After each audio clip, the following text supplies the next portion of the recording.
It's that time of year again, or more like the usual thing with UrinatingTree as he does the Haters Guide for the NBA Finals. After 2 months or so, the final two teams about to represent the East and the West. The Los Angeles Lakers and the Miami Heat. Guess who I'm rooting for? That would be nice if Lakers could get one for Kobe, but interesting these two teams have a connection, Pat Riley, and let's see what UrinatingTree has to say for both of them. We hit some bumps in the road here and there, but we finally got here. And yeah, this is going to be a very interesting video. Not as long as the usual ones that UrinatingTree puts out, but long at least. So let's see what happens. It's finally here, and a stressful 2 months. Oh wow. Whew. Yeah, so let's see what he has to say. In 3, 2, 1, and play. The NBA postseason, not just in a completely unique situation due to external factors, but it also had absolutely nothing of importance happen during them. Nope, nothing that generated significant news coverage or anything like that. I'm not stepping into that minefield again, at least not until November. We all wish they could embarrass the Lakers, but it was a pipe dream. They won the first game, and dunking on the Lakers was had, but then you realize, oh yeah, they have two of the best players in the game. Those injuries to Zach Collins and Damian Lillard were just icing on the cake. The Trailblazers became just another statistic, losing their next four. I wonder if the Suns could have done better. To see them beat the Lakers. I'm half impressed with the Thunder. This team was supposed to be tanking, yet they nearly allowed widespread griefing of a team that deserved it. Fueled by a Chris Paul with an axe to grind, they took the Houston Rockets to the brink of despair. Now, if only they had tactics that weren't drawn up by a 7-year-old playing NBA 2K, we may have had glorious laughter. It was not meant to be. Even as the Thunder come up just short yet again, Scott Foster laughs at Chris Paul as he eternally screws him over. There may be some progress coming as Billy Donovan will be leaving several years too late. CP3 is also probably repacking his bags in an effort to rebuild. Once again, Seattle does the usual thing at laughing at them hysterically, then crying in their sleep. No real bitching about them here. They gave the Clippers all they could handle and emerged as a contender for the future. Luka Doncic looks good. And I mean damn good. I wonder what could have happened if Porzingis didn't get injured during the series. People knew this wasn't their year, but the next couple could be when their window truly opened. I expect them to bolster further in the offseason. People have been talking about the Mavericks like this. It is well known that Utah can have no nice things in the basketball world. I guess you could call this series lost divine punishment for Rudy Gobert's transgressions back in March. A rather stunning 3-1 series lead blown in the blink of an eye. Do you know how hard that is to do in the NBA? Yes, Jamal Murray happened, but you can't let them come back from the dead. It was just like Mike Conley's final shot. A good effort, but just not enough to stave off the inevitable. They face off the... They didn't blow it, they faced the wrong team. Places in what is a predictable slot. They even turned in another coupon for a free Game 1 playoff win. Fortunately, it was not buy one, get one free. They lose 4 straight to the Bucks and keep with a frustrating cycle of mediocrity. They're getting better, but they're in the worst spot for a team in the NBA. On the fringes of relevance. I wonder what they'll do about it this offseason. Nobody expected this team to do a damn thing with all the injuries, and most shockingly, they did nothing.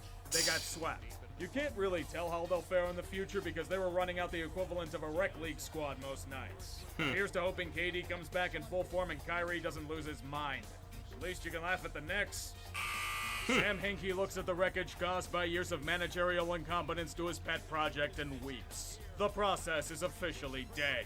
It technically did when Kawhi hit that jump shot last year, but this was the confirmation. It really didn't matter that Ben Simmons was injured before the series. This team has massive, massive issues to contend with.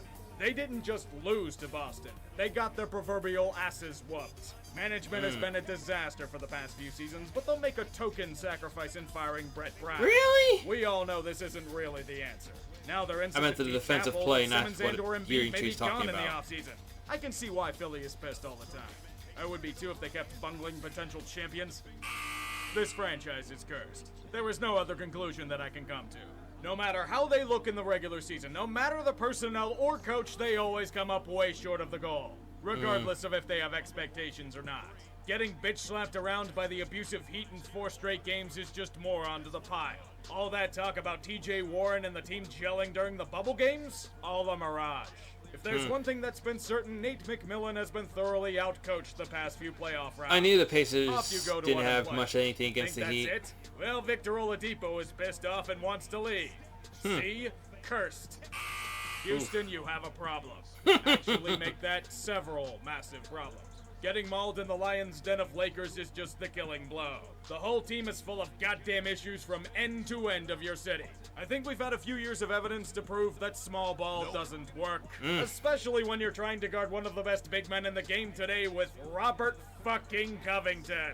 I honestly don't blame David. I don't think they have anything against the Lakers or the Clippers. I think they're going to go anywhere near the finals in the next few years. The Rockets have made as of late, Mike D'Antoni is not. They have good players, but maybe now the team I don't think they'll have anything against the Lakers. I don't think they have anything basically to. Are you fucking kidding me? Fuck you. Seriously. Fuck you. Whatever happened to all the noise you were supposed to make this postseason? To end all the old narratives that have haunted your franchise for years? The only noise I'm hearing is from everyone laughing at your sorry asses. When you have a 3-1 series lead against a team you were heavily favored to beat, you put the dagger in the throat. Not the Clippers. They were one of 2 teams to vote to call off the season, and apparently they kept that spirit with them in these 3 games. How's that trade for Pandemic P working out for you? Is Lou Williams gonna go to another strip joint for chicken wings again? Maybe Doc Rivers won't choke another big series lead yet again next year. Hell if I know, since you're still as pathetic as ever. It's as if Donald Sterling. At the time of this video, Doc Rivers had left the team. I knew they were gonna blow it. Everyone going off about, oh my god, this is gonna be the year Milwaukee does something, yet fail to understand the only tactics Mike Budenholzer is executing is playing Battleship in his I once never feared Eric the Bucks. Spoelstra coached circles around him. It doesn't help matters that the Heat beat the shit out of the Bucks in terms of team depth and complementary skill, but that won't stop Milwaukee from faltering miserably. Milwaukee may have boycotted a game beforehand, but they all but boycotted this series with how they played. This was before Giannis got injured in Game 4. Here is probably the part where the NBA world relegates the Greek freak to a whipping boy. The NBA landscape is about to dub this man Giannis Antetokounmpo-Gilchrist. There's also his contract situation. He's gone in a year. And that's if the team doesn't decide to trade him to recoup some value. I wouldn't blame him for wanting out of this. He deserves a ring and he ain't getting it here. You blew it! Ouch. You blew it. Of course, it doesn't matter that they won the championship last season. Toronto cannot escape their true fate, losing to Boston in a heart-crushing Game 7. The main difference between last year's roster and this one is the robot we call Kawhi. If he didn't leave for LA, narratives would not have been reinforced. Even the official. I think Kawhi should stay with the Raptors.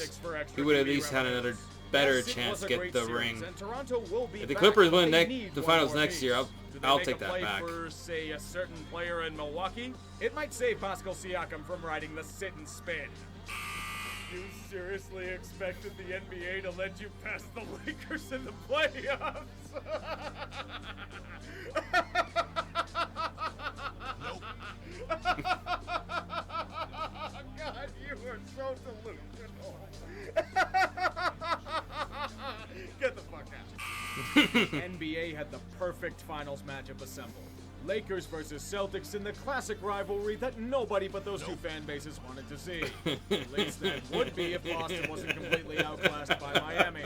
For fuck's sake, even the refs were trying to gift you a finals appearance and you still got smacked. If we were to talk about the talent for the Celtics, it sure as shit didn't show up for most of the series. The only real noise I heard was from their locker room. Marcus Smart flipping tons of shit for a team choking a winnable game. They'll say nothing happened in there, but come on, with the way Miami dominated them on every front, there had to be some shit broken in the hotel rooms. Even after all this time, Boston still doesn't have enough to reach the promised land of the finals. So do they go all in for a superstar in the offseason or what? I trust Danny Ainge will make the right decision, but this is going to be tough.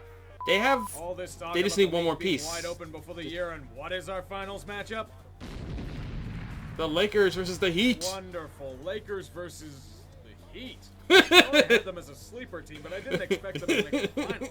It doesn't really matter, as LA will probably win another championship, and one of the most cancerous fan bases in sports will reemerge. We can only hope the weight of their hubris will sink that city into the ocean and be done with it. There was hope that the NBA wouldn't be fucked, and we ended up getting LeBron again. And we may be even more fucked. So much for long-term team building. Maybe I just don't get this league. And now, your Western Conference champions, the Los Angeles Lakers. Well, considering you do a few of these videos every year, The applause is much I don't blame louder, you. but I can assure you all of Los Angeles is clapping right now. So we start. The question is, if the Lakers really do win the finals, or the Miami Heat we really pull off an upset. Some people are actually picking the Miami Heat to actually win this series. I hope they win the series. For the Lakers, they can have next year. I don't know. Let's see what happens. Spoelstra had 6 years to come up with a plan to stop LeBron. Let's see if he actually brought his game plan, his secret plans to stop him. I'll be shocked if this ends in 5 games. I say 6 or 7 like most people is, but that's, let's see how far this goes. Thank you very much for watching.